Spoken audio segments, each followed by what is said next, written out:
GS classes by DK Yadav में आप सबका स्वागत है। तो कल हम लोग पढ़े थे विश्व के झील एवं जलप्रपात, जो कि क्वेश्चन नंबर 22 तक हम लोग डिस्कस कर चुके थे। आज का हमारा टॉपिक है विश्व का जलडमरू मध्य यानी कि जल संधि। तो चलते हैं अपने टॉपिक की तरफ।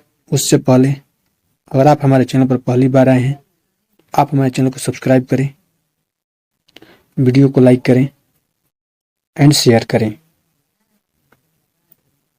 तो हमारा टॉपिक है आज का विश्व का जलडमरू मध्य, और हमारा पहला क्वेश्चन है मलाक्का जल संयोजक में आने जाने की सुविधाएं हैं। जो मलाक्का जल संधि है, यह कहां से कहां आने जाने की सुविधा है आपको बताना है। और यह क्वेश्चन 44वीं बीपीएससी 2000 में पूछा गया था। और हमारा ऑप्शन है हिंद महासागर से चीन सागर तक, लाल सागर से भूमध्य सागर तक, अटलांटिक महासागर से प्रशांत महासागर तक, और भूमध्य सागर से काला सागर तक। जो मलाक्का जलडमरू मध्य है, यह जल संयोजक है और यह हिंद महासागर से चीन सागर में जाने की सुविधाएं प्रदान करता है। तो ऑप्शन नंबर ए हमारा राइट आंसर होगा। जो मलाक्का जल संधि है, यह इंडोनेशिया के सुमात्रा द्वीप को मलेशिया से अलग करता है। सुमात्रा को मलेशिया से अलग करता है और यह हिंद महासागर से प्रशांत महासागर से जोड़ता है, और प्रशांत महासागर में स्थित है चीन सागर। तो हमारा आंसर होगा ऑप्शन नंबर ए। और मान लीजिए ये सुमात्रा को, इंडोनेशिया का सुमात्रा द्वीप है, सुमात्रा द्वीप को मलेशिया से जोड़ता है। अगर महासागर पूछ लिया जाए तो हिंद महासागर तो होगा, और ऑप्शन में चीन सागर दिया हुआ है। जो चीन सागर स्थित है वो प्रशांत महासागर में स्थित है। अगर चीन सागर के जगह पर हमारा प्रशांत महासागर होता तो भी हमारा राइट आंसर होता। ऑप्शन नंबर ए इस क्वेश्चन का राइट आंसर है। तो चलते हैं अपने अगले क्वेश्चन पर। और हमारा अगला क्वेश्चन है निम्नलिखित में से किसके द्वारा भारत और पूर्वी एशिया के बीच नौ संचालन समय और दूरी अत्यधिक कम की जा सकती है। और उसके लिए हमारा कथन दिया हुआ है मलेशिया और इंडोनेशिया के बीच मलाक्का जलडमरू मध्य को अधिक गहरा बनाकर। ऑप्शन नंबर यानी कथन नंबर 2 है सियाम खाड़ी और अंडमान सागर के बीच भूसंधि यानी कि जलडमरू मध्य के पार नई नहर खुलकर। तो आपको कथन का सही कूट देना है, और हमारा कूट दिया हुआ है ऑप्शन नंबर ए में केवल 1, ऑप्शन नंबर बी में केवल 2, ऑप्शन नंबर सी में 1 और 2 दोनों, और ऑप्शन नंबर डी में दिया हुआ है इनमें से कोई नहीं। और यह क्वेश्चन पूछा गया है आईएएस प्री के एग्जाम 2011 में पूछा गया था। तो सियाम खाड़ी और अंडमान सागर के बीच के भूसंधि जलडमरू मध्य पर पार नई नहर खोलकर भारत और पूर्वी एशिया के बीच नौ संचालन समय और दूरी को अत्यधिक कम किया जा सकता है। तो हम कह सकते हैं कि ऑप्शन नंबर जो बी है केवल 2 वही हमारा राइट आंसर है। तो हमारा आंसर होगा ऑप्शन नंबर बी। जो मलेशिया और इंडोनेशिया के बीच मलाक्का जलडमरू को अधिक गहरा बनाकर ये बात गलत लिखा हुआ है। हमसे पूछा गया भारत और पूर्वी एशिया के मध्य, तो यह गलत हो जाएगा। और जो ऑप्शन नंबर बी में केवल 2 दिया है, तो जो दूसरा कथन है वो हमारा सही है, यानी कि पूर्वी भारत और पूर्वी एशिया के बीच नौ संचालन के समय को अधिक कम किए जा सकते हैं। कब? जब सियाम खाड़ी और अंडमान सागर के बीच भूसंधि के बाहर खोलकर। तो ऑप्शन नंबर बी केवल 2 सही होगा। और हमारा अगला क्वेश्चन है कौन सी जल संयोजित यूरोप को अफ्रीका से पृथक करती है। और उसके लिए हमारा ऑप्शन है बॉस्फोरस, जिब्राल्टर, डोबर, बेरिंग। और यह क्वेश्चन यूपीपीसीएस प्री 1999 का क्वेश्चन है। तो यूरोप को अफ्रीका से पृथक करने वाली जल संधि जिब्राल्टर जल संधि है, और यह अटलांटिक महासागर एवं भूमध्य सागर को जोड़ती है। तो ऑप्शन नंबर बी हमारा राइट आंसर होगा। तो चलते हैं अपने अगले क्वेश्चन पर। हमारा अगला क्वेश्चन है, हरमुज जल संधि पाई जाती है। हमारा ऑप्शन है काला सागर एवं मृत सागर के बीच, फारस की खाड़ी तथा ओमान की खाड़ी के बीच, अरब सागर एवं लाल सागर के बीच, लाल सागर तथा भूमध्य सागर के बीच। और जो हरमुज जल संधि पूछा गया है यूपीपीसीएस मेंस 2005 में पूछा गया है। तो जो हरमुज जल संधि है यह फारस की खाड़ी और ओमान की खाड़ी के बीच पाई जाती है। तो ऑप्शन नंबर बी हमारा राइट आंसर होगा।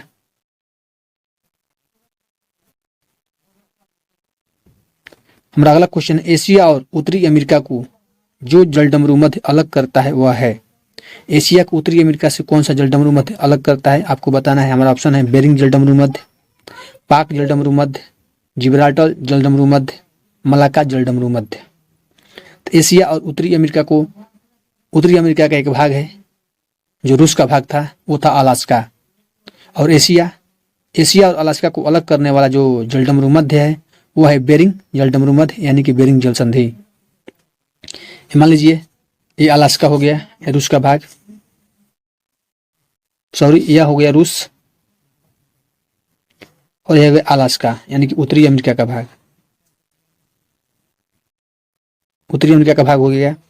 और यहाँ पर है, यह हो गया बेरिंग सागर, यह हो गया चुक्सी सागर, और इसको तो यहाँ से जो आती है जिसे ही बेरिंग जल संधि कहते हैं। और बेरिंग जल संधि रूस और उत्तरी अमेरिका को अलग करता है, और रूस जो है एशिया का भाग है, एशिया और यूरोप दोनों में है। लेकिन जब पृथ्वी जब ग्लोब पर देखेंगे तो इस रूस का जो भाग है वो उत्तरी अमेरिका से अलग है। उसके बीच में जो है बेरिंग जल संधि है, और यही 180 डिग्री देशांतर है। और अगर क्वेश्चन पूछ लिया जाए कि अंतर्राष्ट्रीय तिथि रेखा कहाँ से गुजरती है, तो बेरिंग जल संधि से। और ऑप्शन में 180 डिग्री देशांतर हो तो भी हमारा राइट आंसर, और बेरिंग जल संधि हो तो भी हमारा राइट आंसर, क्योंकि यहीं से अंतर्राष्ट्रीय तिथि रेखा गुजरती है। और जो ग्रीनविच टाइम रेखा है 0 डिग्री देशांतर, वह लंदन से गुजरता है। 0 डिग्री टाइम जोन है और 180 डिग्री तिथि जोन है, यानी कि डेट जोन। तो हमारा आंसर होगा ऑप्शन नंबर ए, बेरिंग जलडमरू मध्य। और जो कोई क्वेश्चन पूछा गया है, और यह क्वेश्चन यूपी लोअर में पूछा गया था। तो चलते हैं अपने अगले क्वेश्चन पर। और हमारा अगला क्वेश्चन है, आर्कटिक महासागर एवं प्रशांत महासागर को जोड़ने वाला जल संधि यानी कि जलडमरू मध्य है बेरिंग, टॉरेस, डोवर, मलक्का। और जो क्वेश्चन पूछा गया है आरएस के एग्जाम और आरटीएस के एग्जाम 1994 में पूछा गया था, प्री के एग्जाम में। आर्कटिक महासागर और प्रशांत महासागर हो गया, ये प्रशांत महासागर है, प्रशांत महासागर में बेरिंग सागर है, और ये आर्कटिक महासागर है, आर्कटिक महासागर में चुक्सी सागर है। तो इसको जोड़ने वाला कौन सा जल संधि होगा, तो मैंने क्या बताया था 180 डिग्री देशांतर पर जो है टाइम यानी कि तिथि जोन है जो है वह बेरिंग जल संधि से गुजरता है। तो ऊपर आर्कटिक महासागर है और नीचे प्रशांत महासागर है, और प्रशांत महासागर का ही भाग है बेरिंग सागर, और आर्कटिक महासागर का भाग है चुक्सी सागर। इन दोनों को जोड़ने वाला कार्य कौन सा करता है, तो बेरिंग जल संधि करता है।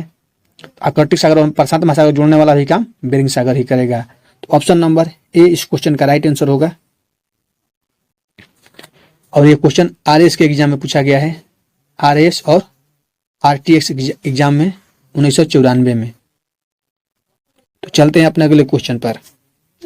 और हमारा अगला क्वेश्चन है, 10 डिग्री चैनल पृथक करता है अंडमान को निकोबार द्वीप से, अंडमान को म्यांमार से, भारत को श्रीलंका से, लक्षद्वीप को मालदीव से। तो आपको बताना है कि 10 डिग्री जो चैनल है वो किसको अलग करता है। और यह क्वेश्चन पूछा गया है यूपी, यूडीए, एलडीए प्री 2001 के एग्जाम में। तो हमारा आंसर होगा जो 10 डिग्री चैनल है वो अंडमान को निकोबार द्वीप से अलग करता है। तो ऑप्शन नंबर ए हमारा इस क्वेश्चन का राइट आंसर होगा। चलते हैं अपने अगले क्वेश्चन पर। और हमारा अगला क्वेश्चन है, निम्नलिखित जलडमरू मध्य यानी कि जल संधि में से किसी एक में से निकाली गई सुरंग यूनाइटेड किंगडम और फ्रांस को जोड़ती है, वो कौन सा जलडमरू मध्य है जिससे एक सुरंग निकाली गई है।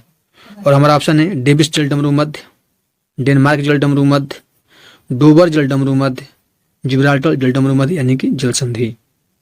और यह क्वेश्चन IAS प्री 2007 में पूछा गया था। IAS प्री 2007 में पूछा गया था और यही उसी साल जो UPPCS मेंस का हुआ था, UPPCS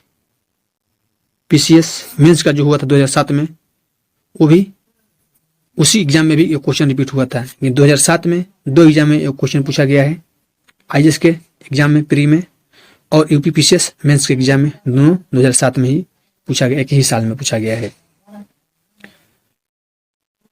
तो हमारा आंसर होगा डोबर जलडमरू मध्य। जो डोबर जलडमरू मध्य है इंग्लिश चैनल और उत्तर सागर को संयुक्त करता है, यानी कि उत्तरी सागर और इंग्लिश चैनल को जोड़ता है।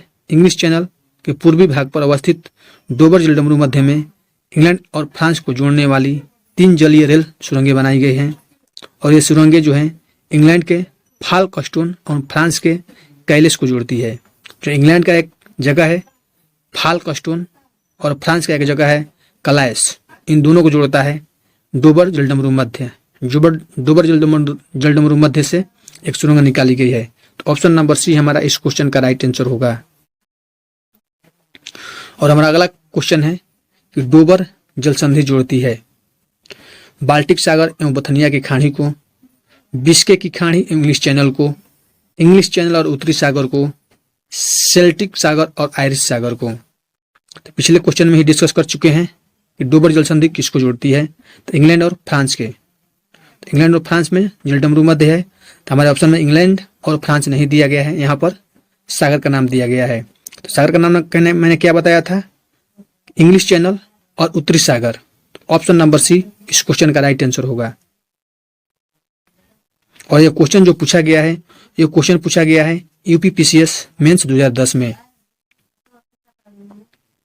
और हमारा अगला क्वेश्चन है पां के खाड़ी किनके बीच स्थित है, कच्छ के खाड़ी और खंभात के खाड़ी के बीच, मन्नार के खाड़ी और बंगाल के खाड़ी के बीच, लक्षद्वीप और मालदीव के द्वीप समूह के बीच, अंडमान और निकोबार द्वीप समूह के बीच। और यह क्वेश्चन IAS प्री 1996 में पूछा गया था कि पाक जलडमरू मध्य किनके बीच है। तो पाक जलडमरू जो मध्य है मन्नार के खाड़ी और बंगाल के खाड़ी को जोड़ता है और श्रीलंका और भारत को अलग करता है, यानी कि जो जल संधि या जलडमरू मध्य है, मान लीजिए बेरिंग जल संधि को लेकर चलते हैं, तो जो ये स्थल है ये भी स्थल है, ये आर्कटिक महासागर है और नीचे प्रशांत महासागर है। जो जल संधि या जलडमरू मध्य होता है दो भूमि को अलग करता है, और ये आर्कटिक महासागर जल है और ये प्रशांत महासागर जल है, और बीच में जो जल आएगा इसे जोड़ देगा, लेकिन दो भूमि को अलग कर देता है। तो आपसे पूछा जाए कि किसको अलग करता है, तो एशिया को उत्तरी अमेरिका से अलग करता है, यानी कि रूस को अलास्का से अलग करता है।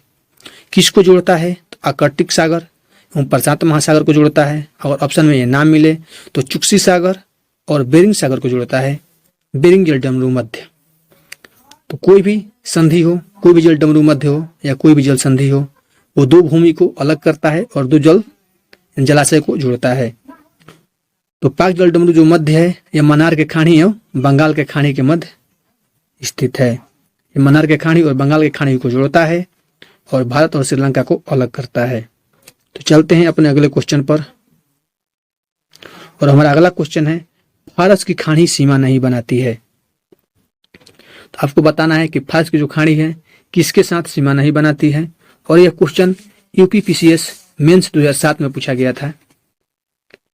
तो फारस की जो खाड़ी है वह बहरीन से सीमा बनाती है, इराक से सीमा बनाती है, कुवैत से सीमा बनाती है, लेकिन ओमान से सीमा नहीं बनाती है।